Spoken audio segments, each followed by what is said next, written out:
I love that you're going here, and the listeners might think that we're on mind-altering substances, double-clicking on this, but Just a bunch of coffee. with me too. I'm very highly caffeinated for this one. Dude, have you ever heard of this guy, Vadim Zeland? Come on, man. Of course you have. I saw this Instagram post, this like carousel or whatever, and I'm like, super interesting cat. And I'm like, I got to send this to you and see if you'd be open to talking about him, if you ever knew about him. And of course you know about him. He's written like a huge, dense book, all on this idea of reality transurfing, which is really cool to kind of piggyback off of our little mini series that we just wrapped, because it kind of takes some of those philosophies and ideas and intertwines it into his own concepts. And so he wrote this book, Reality Transurfing. Before we get into that, that's what this episode is going to be about. That's the bamboo banger, is reality transurfing and how to achieve your own success through this model. And that's kind of what we're going to share and go through. But Zeland specifically, he's a Russian author, scientist, psychologist. I mean, he's like, but he's super private. You can't find anything on the guy. Like, he wears shades, he wears sunglasses at night. He's a guy that just, you can't find anything on, but there's very few verified photos, interviews, public appearances. Like, he just kind of walks in silence. Like, but he's got these crazy ideas that sometimes, I don't know, you really look into it and it can be really deep. It's like, well, maybe, right? And it blends quantum physics. It blends the Taoism and Buddhism that we just got done talking about. It blends psychology and these esoteric ideas. And so Reality Transurfing, he started writing the books around 2004. And there's like 4 different volumes that are like built into one book, I believe. And you've read this book. It's like, I don't know how many pages, 700 pages long or something. I've listened to it. it. How long? Yeah. How long is the audio? Like, it's 24 hours. I mean, it's like, Yeah, it's about 20 hours. It's insane. So, but it's like, it's super popular now. It's like 20 different languages and people have listened to it. I mean, if you can get through it, it's definitely something that, like, you have to take some time to wrap your head around these ideas. And in a nutshell, it's kind of just, it's not bending reality. It's literally saying that everything is possible and it's already written. It's just up to you to discover the path that you need to follow. And he has these core principles. And so I think it'd be kind of cool to kind of go through some of these principles, and, maybe we'll learn something new as we have this conversation. And also someone else will go down the rabbit hole like you and I have just done. What do you think? Hey, I am beyond pumped. This past little patch of you bringing these to me has brought me more joy than you know, because when we started this podcast, it's a lot of stuff that really hit me and had a huge impact on my life. And to your point with Vadim, when I found the book, I typically have the process of, okay, let me poke some holes in this, where let me find this person for credibility. I'm like, you can't find this guy. Like, he's nowhere. And once you dive into the book, you're like, it kind of makes sense, because he wrote this dense book that it will literally hurt your brain. And then he just kind of let it be and be like, I put everything in this book. I'm not trying to create, and following what you read in the book. It's almost like he didn't want the pendulum of being a talking head or the fame or being interviewed. He's just like, books out there, and really put his own concepts, bringing quantum physics into the spiritual text. So I'm super pumped to dive in. I highly recommend the listener.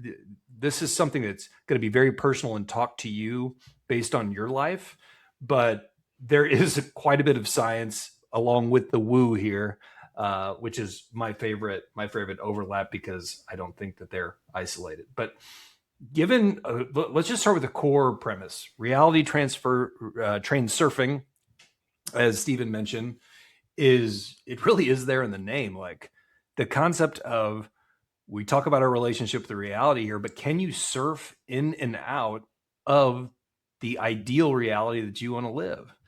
And back to Wu Wei and Taoism, same concept, right? Pick your timeline, pick your decisions, and really listen and feel for the feedback of where you're looking to go. So from a quantum physics perspective, like, the premise of the book is, reality is a space of infinite variations.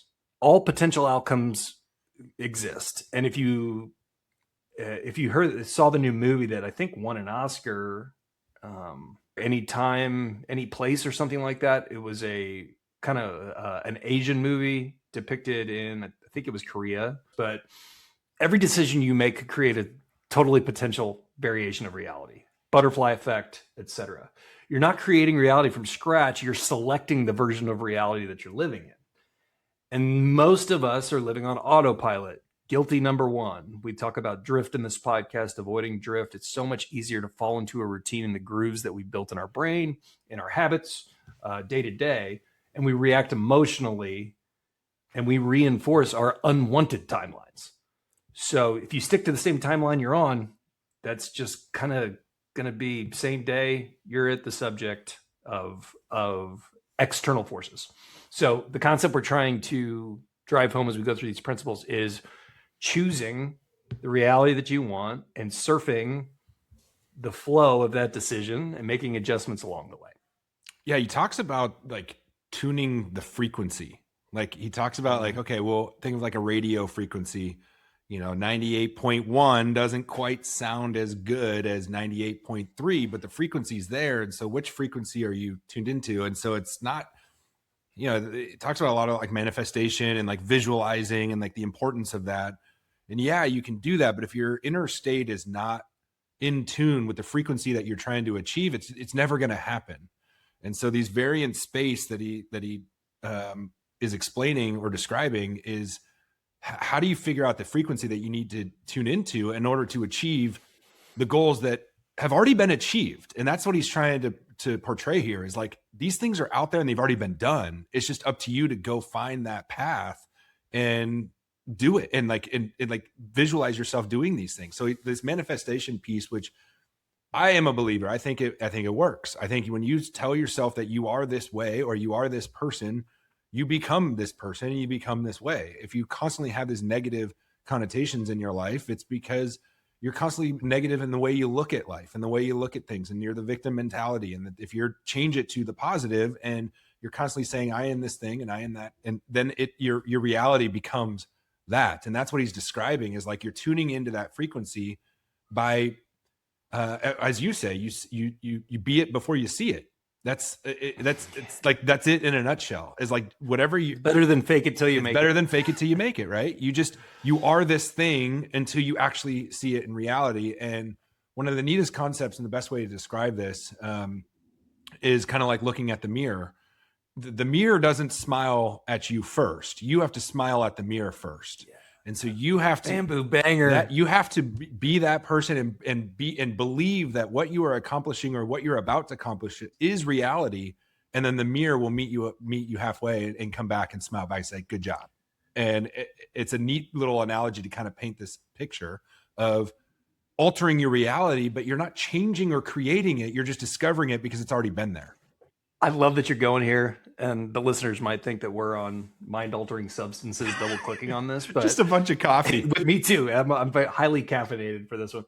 When you use the mirror example, and I don't know if he says this in the book or not, can't remember, but we think of that mirror as being real time, right? Yeah. We look back at it and we see what we think is real time, but there's not. Like when you talk about the quantum physics of it, there is a space and time as minute as possible that reflection is happening, not only from the sending it to the mirror, but your eyes recognition of what's happened in the awareness piece. And so I think what he's talking about here, these are happening every day. And the more in tune you get to this, that's how you fine tune the frequencies. I love that, dude. I'm glad you used that example. That's what's crazy, is this stuff is so deep and he kind of has these principles, but it doesn't say that it has to be in any one order. It's not like this, then this, then this, then this. It all just kind of flows. And that kind of leads me to my next thought of like, why I find this so intriguing and interesting to me is creating a life of flow that is, positive, and it's not the outcomes that you're seeking. You're not forcing or creating outcomes. You're not looking at it as, this outcome is so important to me. If I don't get this, then I'm not going to be happy or I'm not going to be successful. It's nothing like that. It's literally just, if you just look at every obstacle or setback or difficulty as just another opportunity to learn something or pivot or just a part of life, and not as a setback or as a challenge, you create this life of flow that is more meaningful and positive. But it becomes easy almost in a way. Like life is not easy. It's not what we're saying. It is hard.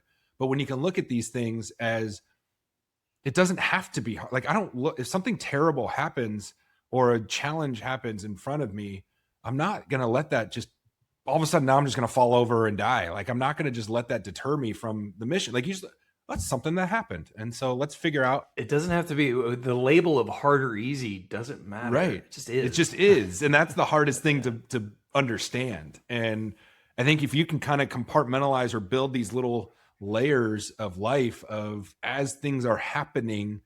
I think there's a video you sent over, and one of the lines in there was, what was it? It was about, it was knowledge or information is what it is, but energy is how it is, something along those lines. So like whatever that information or knowledge or things or experiences that come to you, the energy you have is what creates this simple life of success, whatever that perception is for you. And so, I don't know. I think this inner outer intention piece of what they talk about is kind of a neat bullet to discuss. And I think you summarized it well with the fact that reality responds more to your state of being than your effort. Right.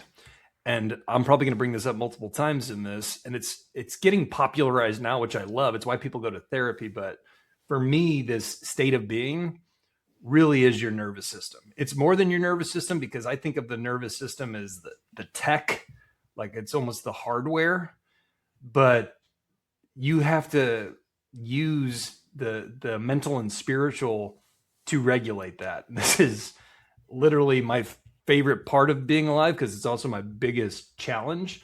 That's that state of being. And a regulated nervous system, which is different for everybody. My regulated nervous system is different than yours, but whatever that regulation is, your true identity is the best gift you can give anyone. As opposed to someone that's frantic, combative, scared, shameful, the lower vibrations. We want to get to the higher vibrations. For me, love is at the top. Gratitude, joy, courage, like all of these things, like that's this state of being, and that creates your life track as we move. Well, don't you, like, whenever you're excited about something and you're like, it in your heart, like this is what I'm called to do, or this is what I need to do. But then your mind is playing tricks on you and is like, nah, bro, you're not going to be able to do that. Right. Like, how often does that happen? And you have this disconnect between the heart and the mind. And that's where this concept comes into play, is when you can find alignment between both. The heart is where you want to go, and the mind is the ship that's going to get you there. But if the ship is taking you off course because it doesn't align with the heart, then you're not going to hit the goals that you want to hit. And so it's finding alignment in the heart and the mind. And that's so hard to do. Heart-brain coherence, 100%. And I would tag on, it's so funny, Paul and I were talking about it this morning. The thing that I would add to that, it's a part of this nervous system, back to regulation, is your gut. Yeah. Which is really the science there. It's for a whole nother podcast. That is a whole nother system that's connected to both. So I'm thinking of those, and this is where the chakra system comes in. But how is that regulated? Your gut, that wiring there where your vagal nerve is present, up through your heart, up to your mind. And that's where the way to get those in tune is physical exercise, mental exercise, breathing properly, and making this unit run so we can get into these states. But we're getting a little off the path. You just brought up kind of the perfect transition into pendulums. Yeah. Maybe the most talked about portion of the book, and things that we kind of hit on the Taoism episode in regard to, I always talk about paradoxes, striving versus surrender, good versus evil, masculine, feminine, yin, yang. There's no darkness without light. Okay, that's the last example I'll give. They're not one or the other. These are what the book refers to as pendulums. And when you start thinking about this, you're going to start seeing them everywhere. So hustle culture versus spiritual peace and balance and alignment. Politics, probably the best example of a pendulum. We're seeing that right now, as we've never been more of a pendulum. And people talk about the right swinging to the left, cycles of politicians and parties holding office. Probably the number one example of a pendulum there. Social comparison, wealthy versus poor, the classes, productivity and achieving versus rest and relaxation. All of these pendulums are there pulling you. And if you can feel which one you're on, your nervous system and your state can kind of counteract that to bring you back and try to be in a state of neutral. And that's the only way we can ride these waves. Yeah, I'm glad you brought up pendulums, because that is a big part of this. And it's kind of like as you said, you grow up believing that this is the only way, that you have to, like, one of the best examples I can give is the corporate ladder, right? Like, you have to be successful, you climb the corporate ladder, and then you get to the top, and then you retire. And like, this is like what life is. And I think in recent years, especially with the rise of internet and communication across, globally, across people, there's so many different ways to be successful. That's not the only way. And so it's like the corporate ladder versus entrepreneurship, or it's, this relationship, this person that you think you need to marry versus this other person, right? Like, you have these pendulums of, you're supposed to fit into this box because that's what society says, versus this box. And so I think there's a lot of, it is resistance. It's like, it's challenging the norms, right? That's the hardest thing to wrap your head around sometimes, because like, what are other people going to think about me? But these are the examples of pendulums. Yeah. And then you're considered, if you do try to stay in that state of balance, and I find myself there all the time, I've gotten over it being called this, but are you a fence sitter? Are you middle of the road? Yeah. Pick a side. What do you stand for? Well, I stand for truth. I stand for values. I mean, I don't know what the truth is. And then you have to cross-reference that to your values. Yeah.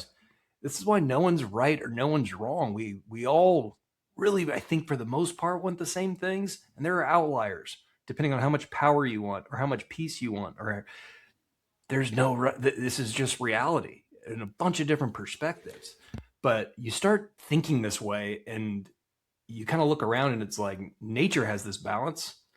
Everything living, while everything's also trying to kill each other at the same time, back to the animal kingdom themes that we've had, but even plants, the death and decay that reproduces a plant. All of it seems extremely, like, oftentimes if you start dwelling on this, like, it makes too much sense until you get jerked back to a pendulum. Yeah, right. Well, and I think it's important to note that we're not saying like challenge the resistance or challenge the authority. It's not that at all. It's just recognizing Maybe it is, yeah, maybe. But in my opinion, I think it's recognizing it to alter the direction and course of what it is that you truly want in your life. And so you can let that be, and let that be whatever it is. But what I'm trying to wrap my head around with this concept is like, how, if it's so far-fetched, or if it's something that I don't think is possible, what Vadim is saying is that it's already happened. People have already done it. You're not creating anything new. And this is a part of your life. You just haven't found the path, or you haven't found the frequency to tune into that and allow it to happen. And he has this concept of importance creates resistance. And it's when you, like, how often do you think like, I want something so bad and it seems so far, like you just can't get there. And then all of a sudden, you don't really care too much about something. And it happens like that. It's just like all of a sudden it's there, and you're like, oh, that was easy. Like, but it's because you didn't put so much importance. You didn't put it on a pedestal. Like the girl you're chasing in college that you want, like, oh man, I would love to be with this girl, or like I would love this relationship, and you like almost become like, you have like the instant stage 5 clinger, right? And instant turn. But then when you have this nonchalant, that's why, like, in relationship or dating, whatever, like this nonchalant attitude, you just are who you are. You see those guys getting more girls or whatever, right? It's a pendulum, and it's a live interrelation. And so you think about, like, let's say you wanted to write a book, or let's say you want to start that business, or let's say you want, like, and you put so much, like, if I don't do this, I'm not going to be a success, or someone, like, I'm going to fail, or whatever. But like, if you just did it, like you just wrote, and then all of a sudden you're like, oh, I didn't even think about it. I just got into flow and I wrote this thing, and now it's available. And then whatever comes of it, comes of it. Like, I don't care. It's kind of like what Vadim did with this book. Like, the book is out there now. You take what you want of it. I don't care about anything else that comes of it. I'm not seeking outcomes. I'm just seeking flow. My favorite metaphor for this, going back to my first sports love, and I use it a lot because I'm guilty of it, is gripping the bat too tight. Yeah. Like, you see this in the business world all the time. It's like you're gripping the bat too tight. You're gripping the golf club too tight. You're trying to force and control the ball and put it exactly where you want to, as opposed to really getting in feel, watching the ball, and executing a great swing at it with no worry about the outcome, even though you do have an ideal. Yeah. Like you think you know where you want this ball to go, but rarely does gripping the bat and guiding it to the right point ever work out if you're an athlete. Or basketball. Same thing. Yeah. When you ever try to just like hitchy, like Shaq at the free throw line. Right. Right. Trying to force that basketball through the, it just doesn't typically work. Can it for a short amount of time? Maybe.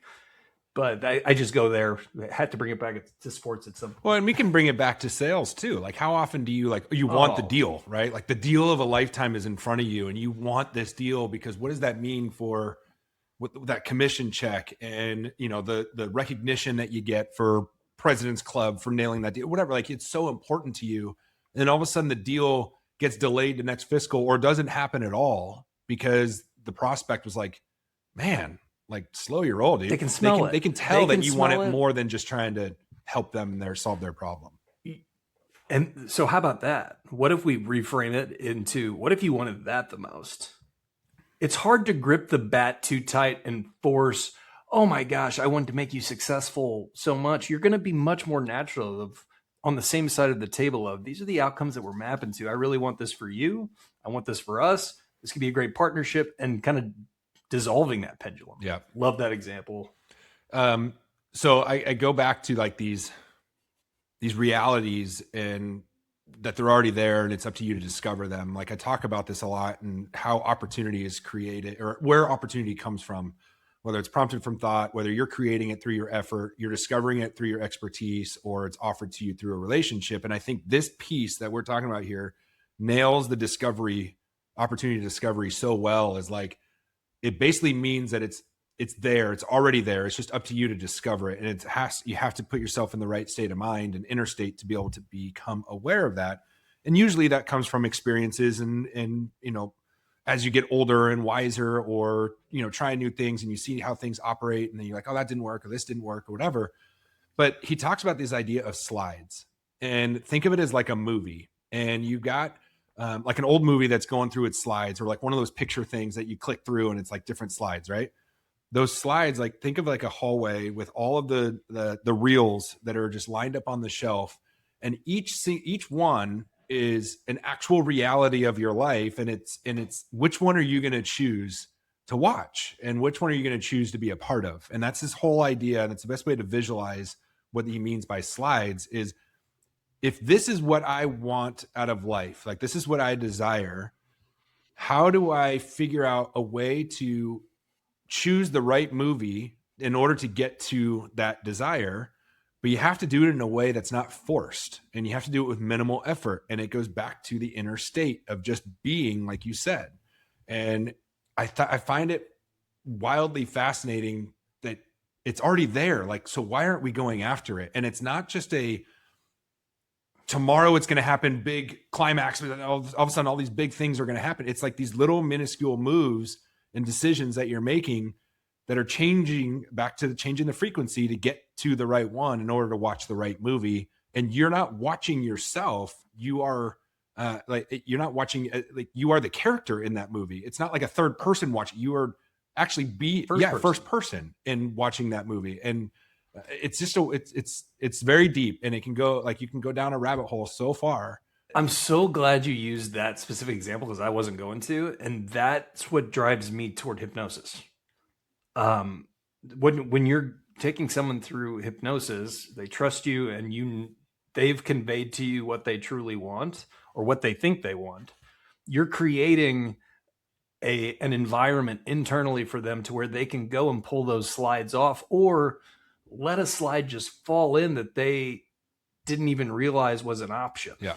And so that state allows you to create that movie as a first person character. And you're trying to allow them to see and pull those things up to get clarity on where they want to go. And this ties into visualization, exactly, meditation. I really think it's the only state that can happen because if not, everything's a pendulum out here. You nailed it. I was just going to bring up, but not so much manifestation, but visualization. Like when you can tap into that subconscious, even if you don't, like you can just see it and you can feel it and you've got a vivid picture of it. and you can feel the wind blowing on your, you can feel it in your body and your bones, like as you're going through this visualization exercise. And then you come back to whatever reality is that you're in, and you have like, okay, I know what that feels like now. I saw that happen. Now it's just up to me to go act on those things. And so if you've never had that experience, obviously you and I have, and we've talked about it a lot, but anyone that's listening, if you've never had that sort of experience of visualization, please reach out to Phil, and like he can coach you through some of that stuff, because he's done it with me and it's incredible. Or, take a breathwork class or something and just tap into that, because it changes the way you perceive the world around you and what you're capable of. And I truly believe now that like all of the things we talk about, this is why I love this podcast so much. We talk about so many interesting things that I'd never even 5 years ago would fathom even learning about or seeking knowledge on. And then you find a guy like Vadim here who's writing about it and putting labels on it. And then it's like, oh, well, that's what that is. And that's what I'm trying. That makes sense to me. I've been thinking about these things. I just don't know how it works or what it is or what to call it. But that's, again, the exact point that he's trying to make is it's already been there. Someone's already doing this. And it's just tuning into the frequency to find that as your own reality. I want to tie in two principles together as we're getting closer to the end here. And the two areas, and I might be going out of order with them, but again, there is no order. It's just a pendulum. Is coordinating intention and the advantage. So coordinating intention is just trusting that life's happening for alignment. This is back to whatever happens, this is reality. And it reduces anxiety and the need to control every variable. A calmer internal environment that we were just talking about results in better decisions. And the fact that the advantage is you're choosing to see benefit in all circumstances. Again, easier said than done. We get into things like extreme illness, sudden death, financial misfortune that happens. Pretty hard in that moment to see it as an advantage, right? That's where the work is. That's where the surrender and openness to how is this impacting me? How is this impacting my community? Where is the silver lining? And it may not be in real time. Like there's a weight to this. And as we're going through hypnosis and meditation, it's give me a sign. I'm not expecting it right now. I'm not expecting it in the next 24 hours. It might be a week, it might be a month, but being open to the sign, being open to the message, the download, because it is in you. It's in this electrical current. If you're open to witnessing it. Yeah. I love that you wrapped it up with it. And I think, if you're listening to this podcast and this is a crazy idea to you, I would encourage you to just be, as Phil said, open to learning about it or reading about it, and just ask yourself the question, is this outcome that I'm seeking as I start to think about what the rest of my life looks like, is it so important to me? And does it seem so far-fetched? Does it seem like it's keep pushing away and pushing away and pushing away? Take a step back and release some of that importance and release some of that of care that if I don't do this, then this won't happen, and watch what happens. I bet you a year from now, you're going to be in a completely different state of mind, a completely different, that outcome that you saw is probably far exceeded what you thought was possible. But it all comes back to, your being and what you expect, and don't expect much and just live. I love that. I think the last note is just don't take our words for it. Like we're two talking heads just passing on what's interesting to us. Poke holes in it. A lot of the critiques are this doesn't have scientific rigor, which I disagree with, because go down the path of quantum science and there's quite a few ties, but the heavy metaphysical language can turn people off. I know it did me at first. Back in the day, come from small town Missouri, this stuff was like, ugh. But if you start peeling away at it, I promise there's at least a nugget that you can tie back to your life and can bring some type of peace or direction. Love it. That's the pod.